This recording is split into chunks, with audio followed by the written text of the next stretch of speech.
तो ये जो MQ-9 ड्रोन है, इस तरह के 12 ड्रोन्स अब तक ईरान मार चुका है। AWACS इनका त्यारा, F-35 इनका जो लेटेस्ट जंगी त्यारा है, F-15 जो है वो 3 से 4 अब तक ईरान गिरा चुका है। ये जो त्यारे इनके इराक के ऊपर गिर रहे हैं, इनको लग जो है ना समझ जाएगी कि इमरान खान साहब को हथकड़ी लगा के अस्पताल लाया गया। जब उनका मेडिकल मुआयना करवाया गया पिम्स अस्पताल में, जिस वक्त वो उनको अस्पताल लाया गया, जिस सूबे के अंदर 1 करोड़ बच्चा गुर्बत की वजह से स्कूल नहीं जा सकता, उस सूबे को इन्होंने लग्जम भर करार दे दिया है। इससे आप अंदाजा लगा सकते हैं कि तरक्की का लेवल क्या है मौजूदा दौरे हुकूमत में। अस्सलाम वालेकुम, उम्मीद है कि आप सब लोग खैरियत से होंगे। इस फुटेज के अंदर आप देख सकते हैं ईरान की जानिब से अमेरिका के MQ-9 रीपर ड्रोन को निशाना बनाया जा रहा है। सबसे पहले मैं आपसे तफसीलात शेयर करूंगा कि अब तक अमेरिका का क्या कुछ मशरिक वुस्ता के अंदर हिट हो चुका है, ईरान ने किस किस चीज को तबाह किया है। अगर आप उसकी तफसीलात देखें तो ये जो MQ-9 ड्रोन है, इस तरह के 12 ड्रोन्स अब तक ईरान मार चुका है, गिरा चुका है, जिसकी कीमत millions and millions of dollars में जाती है। AWACS इनका त्यारा, अगेन उसकी कीमत कुछ लोग कहते हैं $200 मिलियन है, कुछ लोग कहते हैं अप टू $600 मिलियन है। उसको टारगेट किया गया, सऊदी अरब के अंदर उसको तबाह किया गया।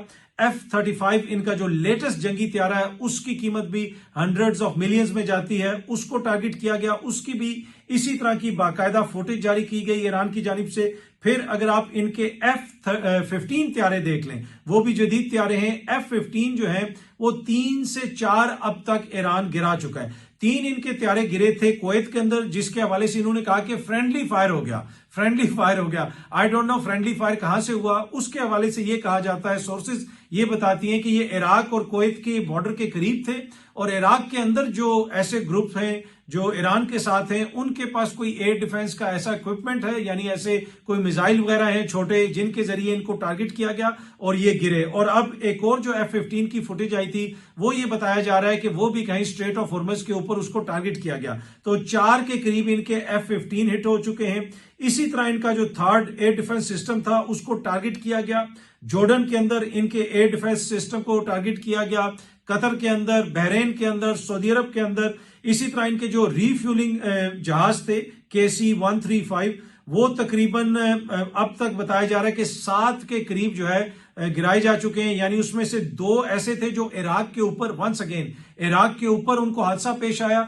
अगेन US मिलिट्री ये कह रही है कि ये एक एक्सीडेंट था, लेकिन मैंने जिस तरह आपको पहले भी बताया कि इराक के अंदर ऐसे ग्रोह हैं, ऐसी पार्टियां हैं जो ईरान के साथ हैं, उनके पास ऐसा इक्विपमेंट है जो इनको हिट करता है, यानी अमेरिकन को वो हिट करते हैं। तो 2 उनके त्यारे वहां पे गिरे और 5 उनके त्यारे जो हैं वो सऊदी अरब के अंदर पार्क थे, यानी सऊदी अरब के अंदर जो बेसिस हैं वहां पे वो खड़े थे जब ईरानी मिसाइल्स ने आके उनको हिट किया। इसी तरह इनका बड़ा जो एयरक्राफ्ट कैरियर है USS जेरल्ड R. फोर्ड, उसको हिट किया गया।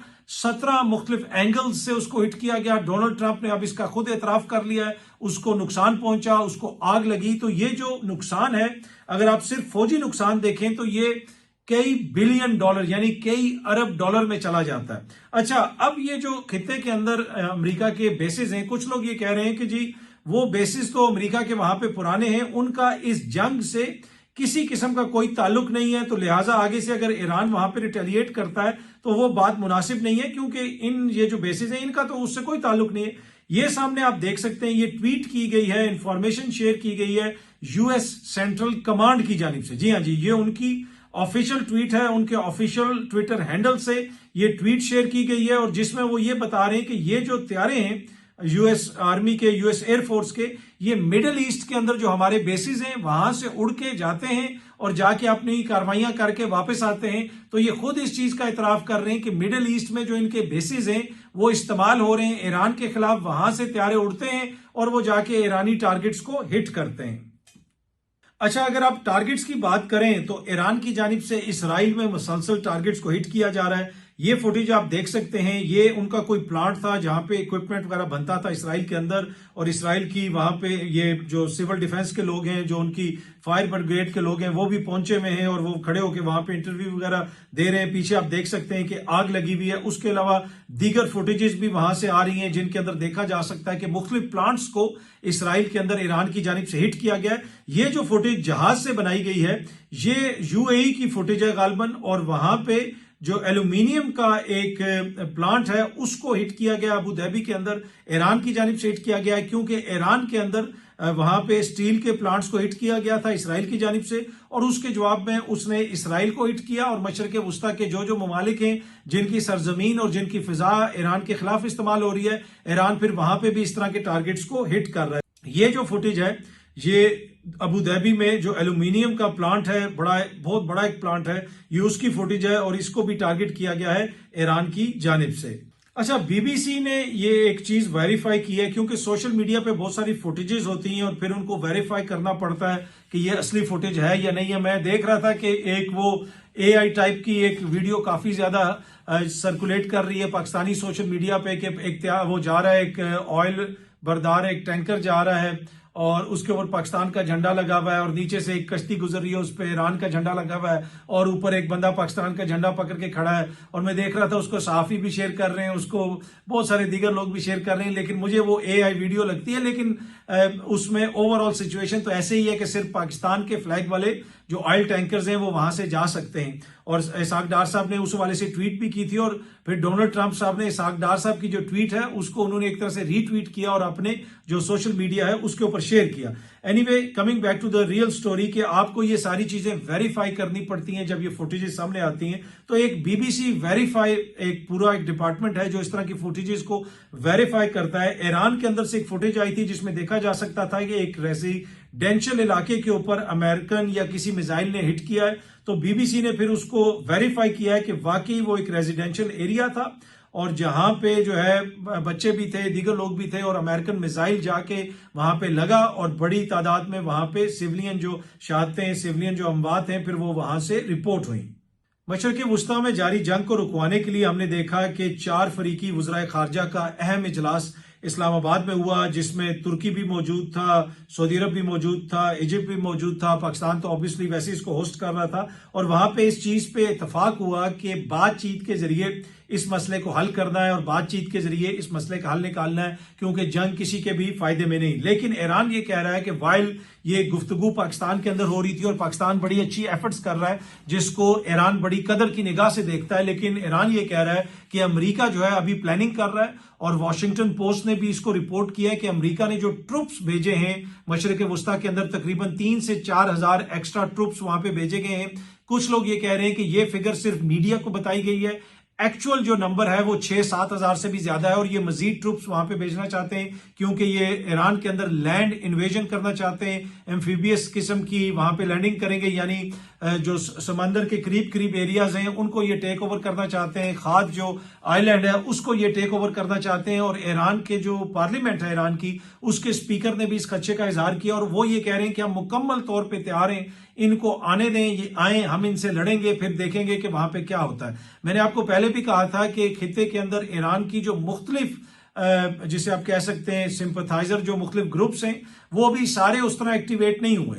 ये जो त्यारे इनके इराक के ऊपर गिर रहे हैं, इनको लग जो है ना समझ जाएगी जब पूरी जमीनी जंग शुरू होगी कि इराक का उसमें क्या किरदार होगा, इराक की पूरी अफवाज का उसमें क्या किरदार होगा, इराक के अंदर जो मुख्तलिफ ग्रोह हैं उनका क्या किरदार होगा, बाकी जो दीगर खित्ते के अंदर ग्रोह हैं उनका क्या किरदार होगा। तो ये मेरे ख्याल में डेडलीस्ट जंग होगी अमेरिका के लिए अगर इन्होंने अपने ट्रुप्स वहां पे उतारे।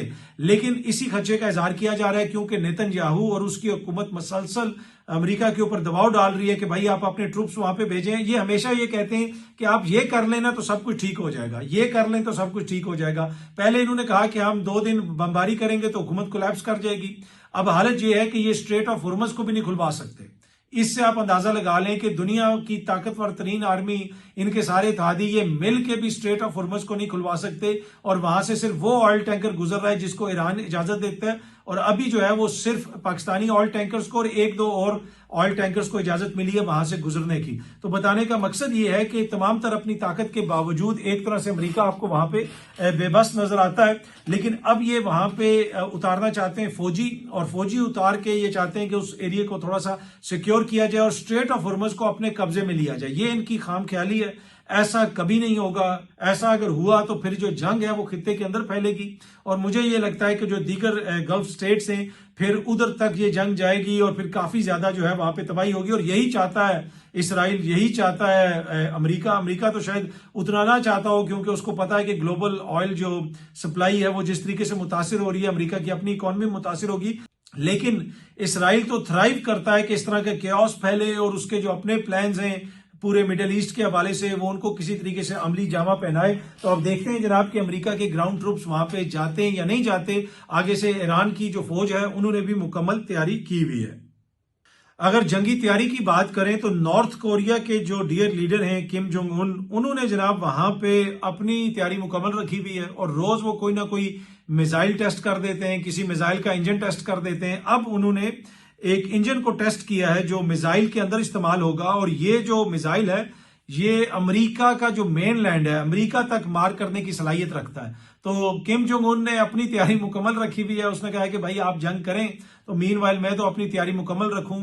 और इस जंग से एक चीज तो बिल्कुल वाजे हो गई है कि इस आजकल के दौर में जहां पे भी कोई हाफ डिसेंट आर्मी भी है, अगर दुनिया की ताकतवर तरीन फौज भी उस पर हमलावर होगी तो आगे से काफी ज्यादा उसका नुकसान होगा। और वो हम देख रहे हैं कि जो अमेरिका के साथ हो रहा है मशरक वस्ता के अंदर, जिस दिन इन्होंने किसी ताकतवर के साथ जंग लड़ ली, जैसे नॉर्थ कोरिया हो गया या फिर जैसे चाइना हो गया या रशिया हो गया, उस दिन अमेरिका को लग लो जाएगी। और वो जो ताइवान को ये कहते हैं ना जनाब, वो वन चाइना पॉलिसी के खिलाफ ये बात करते हैं और कहते हैं जी हम उनके नेट सिक्योरिटी प्रोवाइडर हैं, हमारी शिप्स वहां पे मौजूद हैं। भाई ये तो छोटे छोटे ड्रोन्स ने आपकी शिप्स को उड़ा दिया।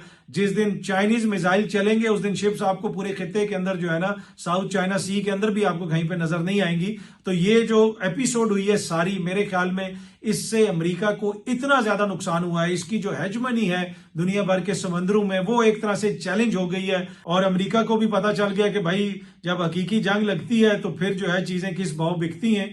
तो ये बहुत बड़ा नुकसान हुआ है अमेरिका को, और आने वाले सालों में महीनों में आप देखेंगे कि अमेरिका को इसकी पॉलिटिकल एक कॉस्ट भी अदा करनी पड़ेगी इंटरनेशनल लेवल के ऊपर। अच्छा, अगर आप वीडियोस की बात करें तो बहुत सारी वीडियोस जो हैं वो सोशल मीडिया पे शेयर कर दी जाती हैं। जिस तरह मैंने आपको पहले भी बताया कि कुछ मोतबर सहाफी दीगर लोग जो है एक वीडियो शेयर कर रहे हैं, लेकिन मुझे ये लगता है कि वो एआई जनरेटेड वीडियो है जो ईरान की एक शिप है और पाकिस्तान का एक बड़ा ऑयल टैंकर है उसके हवाले से है। पर एनीवे उस चीज से कतई नजर, जिस तरह मैंने आपको पहले भी कहा कि बहुत सारी चीजें सोशल मीडिया पे शेयर की जाती हैं।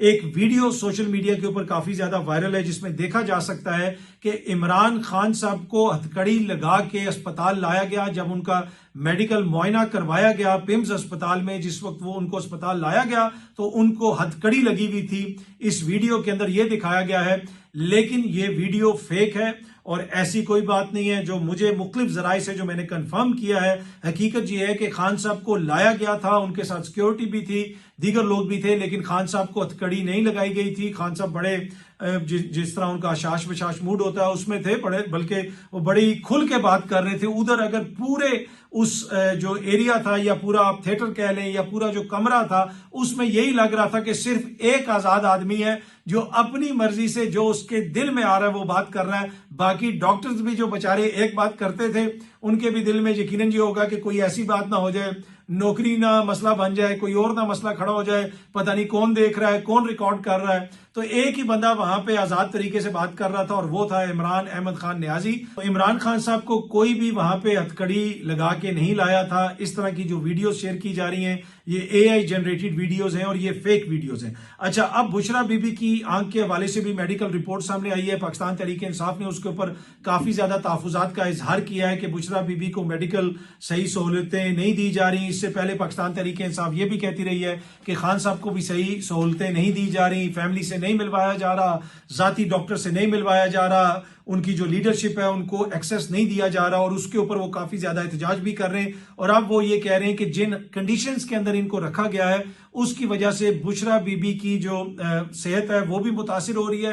पहले उनको दीगर मसाइल थे और अब उनकी आंख का मसला भी बनता जा रहा है, और उनको भी किसी डॉक्टर ने जाके उनका मुआयना किया, गालिबन किसी सरकारी अस्पताल के डॉक्टर ने। लेकिन पाकिस्तान तहरीक इंसाफ और पाकिस्तान तहरीक इंसाफ की लीडरशिप के साथ साथ खान साहब की फैमिली, वो ये कहती है कि हमारे जो जाती डॉक्टर्स हैं उन तक इनको रसाई दी जाए, ताकि खान साहब के जाती डॉक्टर्स जाके खान साहब का भी चेकअप करें, बुशरा बीबी का भी चेकअप करें, और खान साहब की फैमिली को भी मिलवाया जाए खान साहब से, ताकि उनको पता चले कि खान साहब की जो इंजेक्शन लगने के बाद क्या कंडीशन है, क्या उनकी कंडीशन में कोई बेहतरी आई है या नहीं आई।